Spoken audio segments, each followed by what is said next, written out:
জয়গুৰু শংকৰ শ্ৰীমন্ত শংকৰদেৱ সংঘৰ 95 সংখ্যক অধিৱেশন জ্যোতি বিষ্ণু সমন্বয় ক্ষেত্ৰত আজি সমাপ্তি।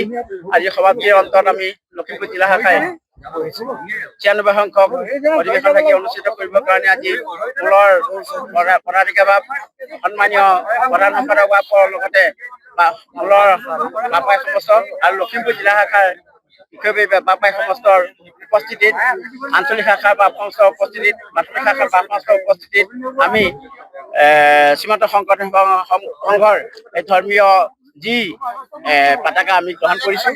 আমি আশা ৰাখিছোঁ যে আগন্তুক 2027 বৰ্ষত হ'বলগীয়া অনুষ্ঠানভাগি যাতে আমি সৰ্বাংগ সুন্দৰভাৱে অনুষ্ঠিত কৰিব পাৰোঁ, তাৰ বাবে সকলোৱে বাপৰ চৰণত আমি সেৱা জনাই আমি ক'বলগীয়া দৰকাৰ হয়।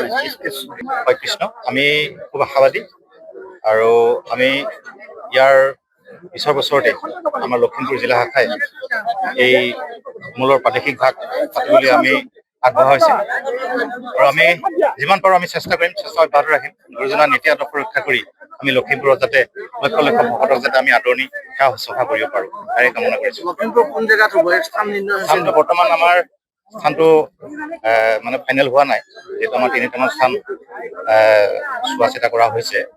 পৰৱৰ্তী পৰ্যায়ত আমাৰ কাৰ্যকৰ্তাসকলে বিষয়ববীয়া বাপসকলে এই স্থানটো নিৰ্ধাৰণ কৰিব। এই যে আপোনালোকে পতাকা লখিমপুৰলৈ কঢ়িয়াই নিব, কিমান মান মানুহৰ লগত যাব? আমাৰ মানে গাড়ী কিমান হৈ গৈছে আমি নিজে ভাবিব পৰা নাই, বহুত হৈ গৈছে। মানে 1000 ওপৰত মানে আপোনাৰ আমাৰ ভকত বৈষ্ণৱ আছে, গাড়ীয়ে যথেষ্ট হৈ গৈছে। তাৰ লগতে আমাৰ লখিমপুৰ জিলাৰ লগতে আমাৰ তিনিচুকীয়া, ধেমাজি জিলা শাখা, জোনাই জিলা শাখা আমি একেলগে যাত্ৰা কৰিম। 95 সংখ্যক জামগুৰি অধিৱেশন আপোনালোকে কেনেকুৱা পালে? আমি ভাল পাইছোঁ, খুব সুন্দৰ হৈছে। আমি শলাগ লৈছোঁ আৰু ইমান সুন্দৰকৈ ভকতসকলক তেখেতসকলে আতিথ্য আগবঢ়ালে আমি নথৈ উপকৃত হৈছোঁ আৰু সকলো দিশত আমি ভাল দেখিছোঁ। গুৰুজনাৰ সকলো নীতি আদৰ্শ ৰক্ষা হৈছে।